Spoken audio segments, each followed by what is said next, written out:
स्वागत है आपका नेशन@9 में। आपके साथ मैं दीपिका सिंह। चलिए करते हैं खबरों की शुरुआत अहम खबरों के साथ। खबरों की शुरुआत करते हैं रक्षा मंत्री राजनाथ सिंह के उत्तराखंड दौरे से, जहां पर राजनाथ सिंह आज देहरादून में बीजेपी सरकार के 9 साल पूरे होने पर महाजनसंपर्क अभियान में शामिल होंगे। इस दौरान राजनाथ सिंह मोदी सरकार के 9 साल की उपलब्धियों के बारे में लोगों को बताएंगे। आपको बता दें कि बीजेपी 2024 लोकसभा के चुनाव की तैयारियों में अभी से जुटी हुई है। इसी को लेकर बीजेपी देश भर में महाजनसंपर्क अभियान भी चला रही है। आपको बता दें कि राजनाथ सिंह के देहरादून दौरे को लेकर यातायात पुलिस ने यातायात प्लान जारी किया है। इसी के तहत हाथी बड़कला मार्ग, cantt road, GMS road, ISBT मार्ग और सेंट जूडिस रोड पर दोपहर 3:30 बजे से 4:30 बजे तक कुछ रूट्स पर गाड़ियों की आवाजाही पूरी तरह से बंद रहेगी।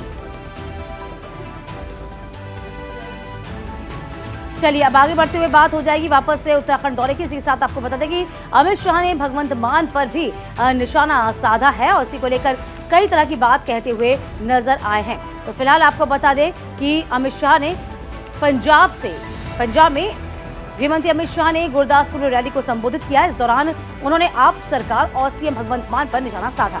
अमित शाह ने कहा कि आम आदमी पार्टी जैसी खोखले वादे करने वाली सरकार मैंने अपने पूरे जीवन में नहीं देखी। शाह ने कहा कि यहाँ के सिर्फ मुख्यमंत्री अरविंद केजरीवाल देश भर का दौरा करते हैं और मुख्यमंत्री का पूरा समय केजरीवाल के दौरे में ही चला जाता है। इसी कारण पंजाब में कानून की व्यवस्था बद से बदतर है, लेकिन मुख्यमंत्री के पास पंजाब के लिए नहीं है वक्त। और मुख्यमंत्री से सवाल पूछते हुए शाह ने कहा कि कहाँ हर योग्य महिला को मिलने वाले हैं 1000 रुपए, नवविवाहित लड़कियों को मिलने वाली शगुन स्कीम। उन्होंने कहा कि केजरीवाल को आगे बढ़ाने के लिए विभिन्न राज्यों में पंजाब के पैसों से इश्तेहार जारी किए जा रहे हैं।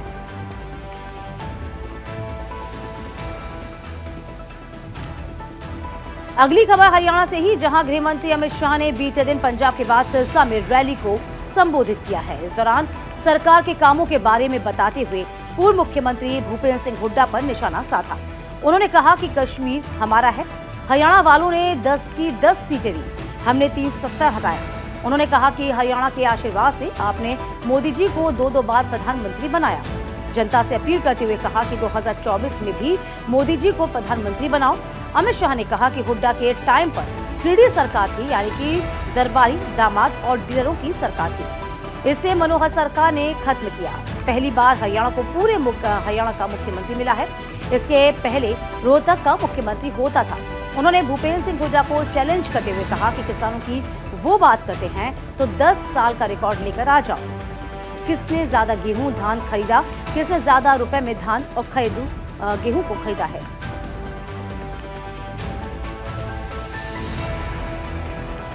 खबरों में रुख करते हैं बिहार की ओर, जहां बिहार के मुख्यमंत्री नीतीश कुमार 20 जून को तमिलनाडु जाएंगे।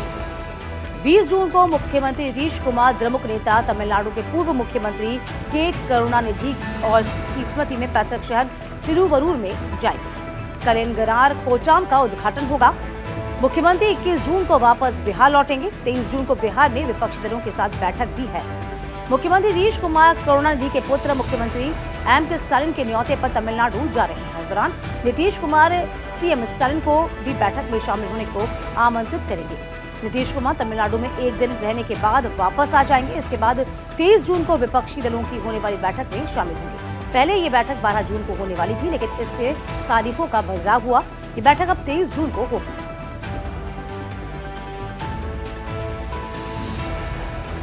अगली खबर उत्तर प्रदेश से, जहां सीएम योगी आदित्यनाथ आज 2 दिवसीय दौरे पर बलरामपुर जाएंगे। इस दौरान बलरामपुर में नवनिर्मित थारू जनजाति संग्रहालय का उद्घाटन होगा। सीएम योगी लोकसभा चुनाव को लेकर चल रहे महाअभियान के तहत यहां पर जनसभा को संबोधित करेंगे। आपको बता दें इसके पहले सीएम योगी अयोध्या दौरे पर थे, जहां उन्होंने करोड़ों की परियोजनाओं का शुभारंभ किया है। सीएम योगी के दौरे को लेकर जिला प्रशासन ने तमाम तैयारियां पूरी कर ली हैं। सीएम योगी अपने 2 दिवसीय दौरे के दौरान पचपिड़वा गांव में जनसभा को भी संबोधित करेंगे।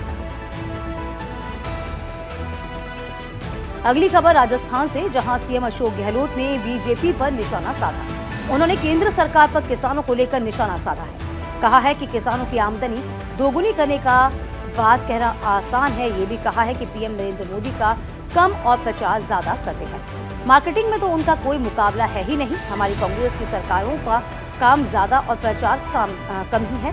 पीएम किसानों के खाते में 4 महीने में 2-2 हजार भेजते हैं, मतलब एक साल में 6,000 रुपए देकर वाहवाही लूट रहे हैं। अब इसके लिए कई दिन तक बड़े बड़े विज्ञापन आएंगे। उन्होंने आगे कहा कि हम किसानों को 2,000 यूनिट बिजली निःशुल्क देकर किसानों पर 1,800 रुपए प्रतिमाह का फायदा पहुंचा रहे हैं। साल में ये फायदा 22,000 का होता है। कहा है कि हम गौशालाओं को अनुदान दे रहे हैं, लंपी रोग में पशुपालकों की मदद कर रहे हैं, लेकिन गाय के नाम पर बीजेपी राजनीति कर रही है।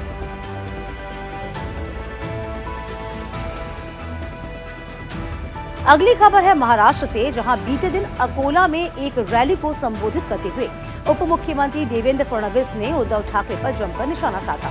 रैली में उद्धव पर निशाना साधते हुए उन्होंने कहा कि उद्धव ठाकरे मोदी से मुकाबला नहीं कर सकते। घर बैठकर राजनीति करने वालों को मोदी शाह पता नहीं। कांग्रेस और एनसीपी के साथ जाने की वजह से उद्धव ठाकरे की दुकान बंद हो गई है। 23 जून को पटना में होने वाली विपक्षों की बैठक को लेकर भी हमला बोला गया है। फडणवीस ने कहा है कि मोदी को हटाने के लिए पटना में विपक्ष के नेता जुटे हुए हैं। 2019 में सभी दल एक साथ आए थे। क्या हुआ? सभी ने देखा कि इस बार तस्वीर में उद्धव ठाकरे का नया चेहरा होगा। साथ ही साथ उन्होंने कहा कि जंगल में चाहे कितने भी जानवर एक हो जाएं, बाघ का शिकार नहीं कर सकते। अगली खबर मध्य प्रदेश से, जहां बीते दिन इंदौर में मुख्यमंत्री शिवराज सिंह चौहान ने कई कार्यक्रमों में हिस्सा लिया है। वे लाडली बहनों से भी मिले हैं। यादव समाज के प्रतिभा सम्मान समारोह में भी पहुंचे। उन्होंने कहा कि यादव समाज खेतों में हल को उठा सकता है तो बंदूक उठाकर देश की रक्षा भी कर सकता है। कहा है कि समाज मजबूत रहेगा तो देश संगठित होगा। ये भी कहा कि सरकार उज्जैन में सांदीपनी आश्रम विकसित कर रही है। प्रदेश में कृष्ण लीला स्थलों को चिन्हित कर उनका विकास किया जाएगा। ये विषय राजनीति से जुड़ा नहीं है, ये हमारा कर्तव्य है। उन्होंने कहा कि प्रदेश में गौरक्षा के लिए कानून बना है। गौशाला के लिए बड़ी नीति में सुधार किया जाएगा। गौशाला को दी जाने वाली राशि को 4 गुना तक बढ़ाया जाएगा। इस दौरान मुख्यमंत्री शिवराज सिंह चौहान को लाडली बहनों ने राखी बांधी। अगली खबर छत्तीसगढ़ से, जहां मुख्यमंत्री भूपेश बघेल आज पेंड्रा दौरे पर रहेंगे। मुख्यमंत्री इस दौरान कई कार्यक्रमों में शामिल होने के साथ ही गौरेला पेंड्रा मरवाही जिले को 44 करोड़ रुपए से अधिक के विकास कार्यों की सौगात दी है। जारी कार्यक्रम के मुताबिक मुख्यमंत्री दोपहर 12:30 बजे पुलिस परेड ग्राउंड में रायपुर से हेलीकॉप्टर से उड़ान भरेंगे। दोपहर 1:30 बजे गौरेला डाइंसमंजी पहुंचेंगे। मुख्यमंत्री वहां से टोनी डबरी जाकर मंदिर दर्शन के बाद पेंड्रा जाएंगे। सीएम दोपहर 3 बजे पेंड्रा स्थित इंदिरा उद्यान में पूर्व प्रधानमंत्री इंदिरा गांधी की प्रतिमा का अनावरण भी करेंगे। उसके बाद CM Baghel press club Pendra में पंडित माधवराव सप्रे की मूर्ति का अनावरण करेंगे। प्रेस क्लब भवन का उद्घाटन होगा। पंडित माधवराव सप्रे स्मृति महोत्सव पूर्व प्रधानमंत्री स्वर्गीय राजीव गांधी की प्रतिमा के अनावरण कार्यक्रम में शामिल होंगे। सीएम शाम 5 बजे रायपुर के लिए प्रस्थान करेंगे। अगली खबर राजस्थान से, जहां बीते दिन दिल्ली के मुख्यमंत्री अरविंद केजरीवाल ने श्री गंगानगर में आम आदमी पार्टी की रैली को संबोधित किया। उनके साथ पंजाब के सीएम भगवंत मान भी मौजूद रहे। इस दौरान उन्होंने कहा कि जब वह राजस्थान आ रहे थे तो उन्होंने देखा कि पूरे श्री गंगानगर और स्टेडियम के चारों तरफ गहलोत साहब ने अपने बैनर लगा रखे। अगर वह 5 साल काम कर लेते तो उन्हें ऐसी हरकत नहीं करनी पड़ती। उन्होंने कहा कि गहलोत साहब आज कल हर दिन एक नया झुंझुना दे रहे हैं। उन्होंने कहा कि हमारी पंजाब सरकार के 1 साल में काम की चर्चा अभी से चारों तरफ हो रही है। आज हम नए राजस्थान का सपना लेकर आए। 50 साल कांग्रेस ने यहाँ पर राज किया, बीजेपी ने 18 साल राज किया। दोनों ने मिलकर राज्य को चूसा है। आज तक किसी ने नहीं कहा होगा कि वोट दो तो अच्छी शिक्षा का इंतजाम करूंगा। मैं आज यहाँ ये कह रहा हूँ कि हमें वोट दो, स्कूल बनाएंगे, बच्चों को डॉक्टर इंजीनियर बनाएंगे। कांग्रेस और बीजेपी दोनों पार्टियों ने मिलकर राजस्थान को केवल भ्रष्टाचार किया है।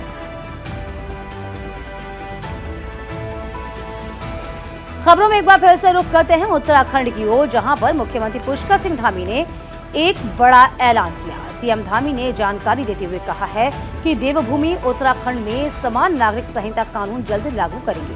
धामी सरकार ने यूसीसी तैयार करने के लिए मार्च 2022 में एक्सपर्ट कमेटी गठित की थी।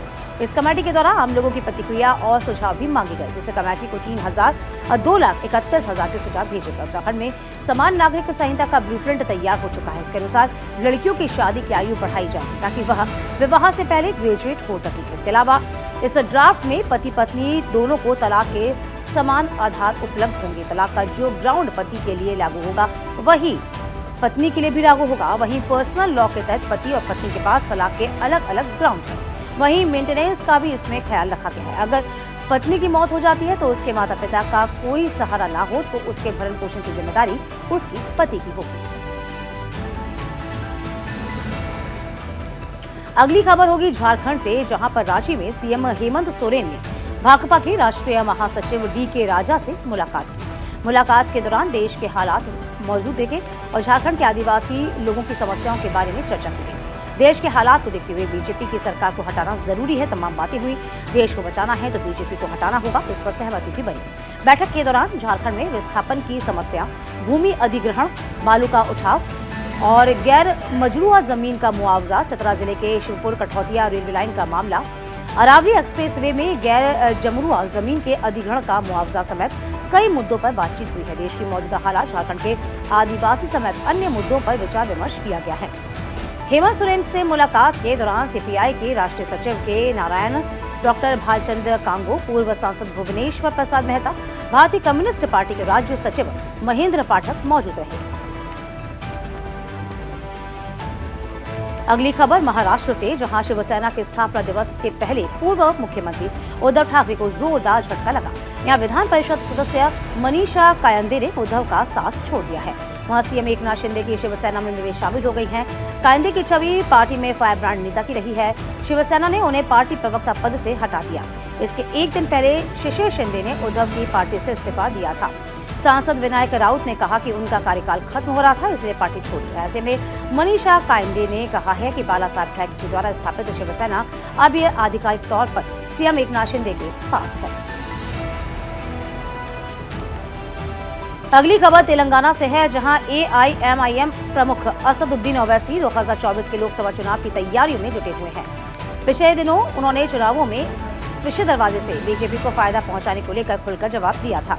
सांसद असदुद्दीन ओवैसी ने कहा था कि कोई अगर कहता है कि हम हैदराबाद से चुनाव लड़ेंगे, कोई अगर कहता है कि AIMIM के खिलाफ लड़ेंगे, तो मैं तुमको दावत देता आ रहा, आओ मेरे खिलाफ लड़ो। उन्होंने आगे कहा है कि कौन आपको रोक रहा है, तुम हैदराबाद से लड़ो, मेदक जाऊंगा, सिकंदराबाद भी जाऊंगा, औरंगाबाद भी जाऊंगा और किशनगंज भी जाऊंगा। मेरी मर्जी है, मेरी जमात का फैसला होगा, मगर ये मत कहो कि जब मुकाबला होगा तो रोना नहीं, आओ मुकाबला करो। मुझे जितना मजा मुकाबला करने में आता है, बातचीत करने में नहीं आता। अगली खबर दिल्ली से है, जहां दिल्ली यूनिवर्सिटी के साउथ कैंपस में हत्या का मामला सामने आया। दरअसल साउथ कैंपस के आर्यभट्ट कॉलेज में छात्र आपस में ही भिड़ गए।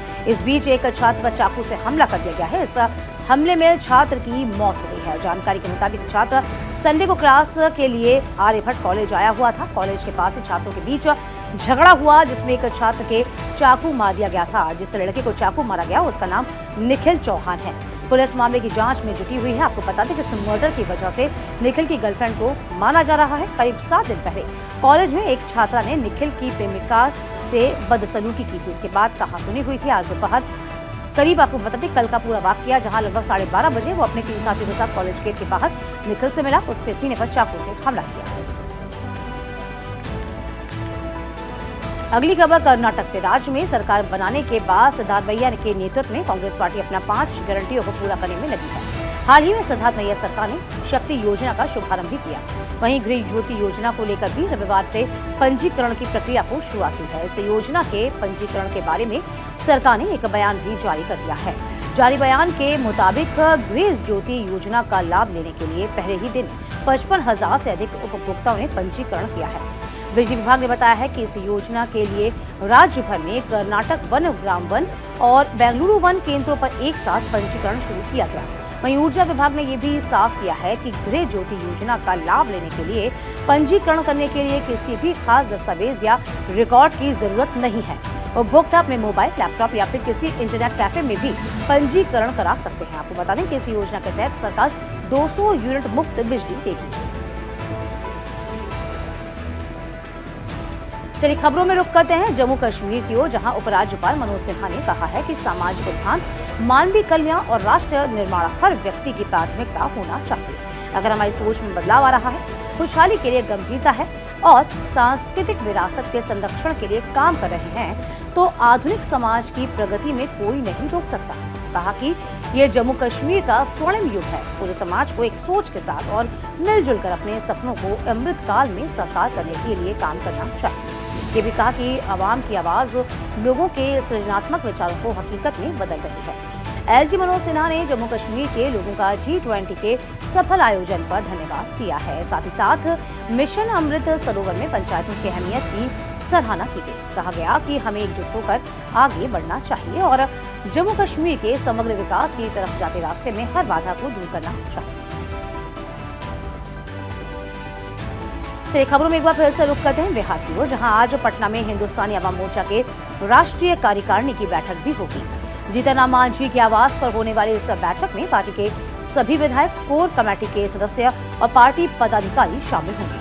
बैठक की अध्यक्षता पार्टी के राष्ट्रीय अध्यक्ष संतोष कुमार सुमन करेंगे, जहां आगामी चुनावों को लेकर रणनीति तैयार की जाएगी। साथ ही साथ एनडीए में जाने और महागठबंधन सरकार के समर्थन वापस लेने पर फैसला लिया जा सकता है। आपको बता दें कि महागठबंधन से अलग होने के बाद जीतन राम मांझी और संतोष कुमार दोनों कह चुके हैं कि 19 को होने वाली बैठक में विचार विमर्श के बाद ही भविष्य की राजनीति के बारे में निर्णय लिया जाएगा। ऐसे में आज की ये बैठक बिहार के सियासी समीकरण के लिए काफी अहम मानी जा रही है। अगली खबर राजस्थान से, जहां पर जालोर, सिरोही और बाड़मेर जिलों में चक्रवाती तूफान बिपरजॉय की वजह से भारी बारिश के कारण लोगों को बाढ़ जैसी स्थिति का सामना करना पड़ रहा है।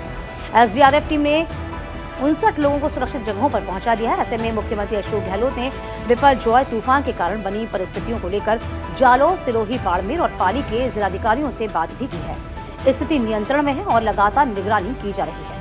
एसडीआरएफ के कमांडेंट राजकुमार गुप्ता ने बताया है कि बिपरजॉय तूफान के मद्देनजर जालोर जिले में फंसे कुल 39 लोगों को एसडीआरएफ टीम ने सुरक्षित निकाला है। वहीं बाड़मेर जिले में भी घरों में फंसे 20 लोगों को सुरक्षित स्थानों पर पहुंचाया गया है। पाली, राजस्थान के पाली में भारी बारिश में क्षेत्र में बाढ़ जैसी स्थिति पैदा हो गई है।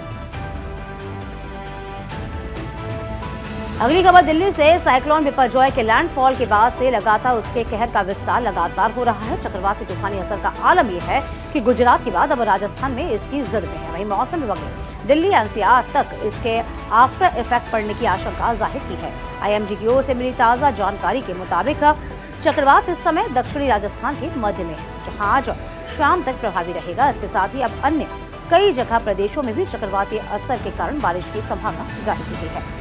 दिल्ली एनसीआर, यूपी, मध्य प्रदेश में भी बारिश होने की बात कही गई है।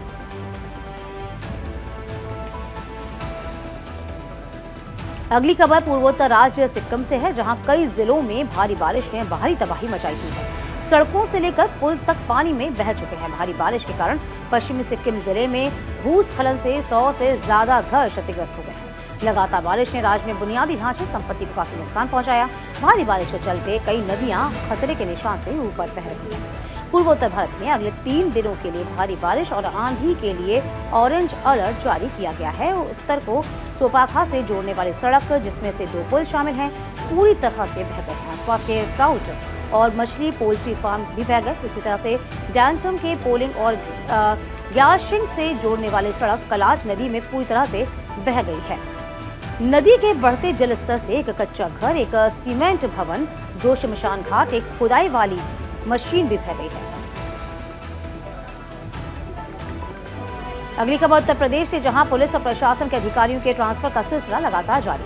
पुलिस अधिकारियों के तबादले कर दिए गए हैं। योगी आदित्यनाथ सरकार की ओर से प्रदेश की प्रशासनिक और व्यवस्था में सुधार के लिए लगातार ट्रांसफर किए जा रहे हैं। इस क्रम में 8 आईपीएस अधिकारियों के तबादले कर दिए गए हैं। पुलिस कमिश्नरेट स्तर के पुलिस अधिकारियों के ट्रांसफर के बाद सुगबुगाहट तेज है। माना जा रहा है कि आने वाले दिनों में अन्य अधिकारियों के भी तबादले हो सकते हैं। ताजा जानकारी के अनुसार ट्रांसफर लिस्ट में पुलिस कमिश्नरेट प्रयागराज में नए पुलिस उपायुक्त की तैनाती हो गई है। श्रद्धा नरेंद्र पांडे को प्रयागराज का डीसीपी नियुक्त किया गया। इसी प्रकार लखनऊ पुलिस मुख्यालय में नए डीआईजी की तैनाती कर दी गई है। पुलिस मुख्यालय में रवि शंकर छवि को पुलिस उप महानिरीक्षक के पद पर तैनाती मिली है। अगली खबर पंजाब से, जहां आज से विधानसभा का 2 दिवसीय विशेष सत्र शुरू हो गया है। इसके लिए विपक्ष ने पूरी तैयारी कर ली है। हालांकि इस सत्र में इस बार विपक्ष को अपनी बात रखने के बहुत से कम समय मिल रहा है। रविवार को कांग्रेस, भाजपा, अकाली और दल में से किसी ने भी अपने पत्ते नहीं खोले, लेकिन माना जा रहा है कि विपक्ष की तैयारियों की झलक आज सदन में दिवंगतों को श्रद्धांजलि देने के तुरंत बाद ही दिखाई देने लगेगी। दोनों दिन सदन में हंगामा होने के आसार हैं। 2 दिवसीय सत्र का पहला दिन केवल श्रद्धांजलि तक ही सीमित रह गया है। सभी विधायी कामकाज मंगलवार को होंगे। इस दौरान शून्यकाल और प्रश्नकाल को लेकर स्पष्ट नहीं किया गया है, लेकिन नेता प्रतिपक्ष प्रताप सिंह बाजवा पहले ही विधानसभा स्पीकर को पत्र लिखकर मांग कर चुके हैं। सदन में पिछले सत्र के दौरान जिन प्रश्नों का उत्तर नहीं दिया जा सका था, उनका सरकार जवाब इस सत्र में दे रही है। अगली खबर हिमाचल प्रदेश से, जहां मौसम के खराब होने के लिए येलो अलर्ट जारी कर दिया गया। इसके पहले रविवार को जिला कांगड़ा, बिलासपुर, हमीरपुर के इलाकों में बारिश के लिए अलर्ट जारी किया गया। इसके लिए शिमला के ग्रामीण क्षेत्र, ऊना और सिरमौर के हरिपुरहार में भी बारिश हुई है। उधर मैक्लोडगंज में भागनुसोन नाले में ऊना और माता मंदिर के पास नाले में जलस्तर बढ़ने से कई सैलानी फंसे हैं, जिन्हें स्थानीय लोगों, पुलिस जवानों और एसडीआरएफ की टीम ने रेस्क्यू किया है। मौसम केंद्र ने शिमला का पूर्वानुमान जारी किया है। राज्य के कई क्षेत्रों में तेज हवाओं के साथ बारिश हो सकती है। चलिए, इसी के साथ नेशन एट 9 में अभी के लिए बस इतना ही। वक्त छोटे से ब्रेक का हुआ है। ब्रेक के उस पार भी खबरों का सिलसिला लगातार जारी रहेगा।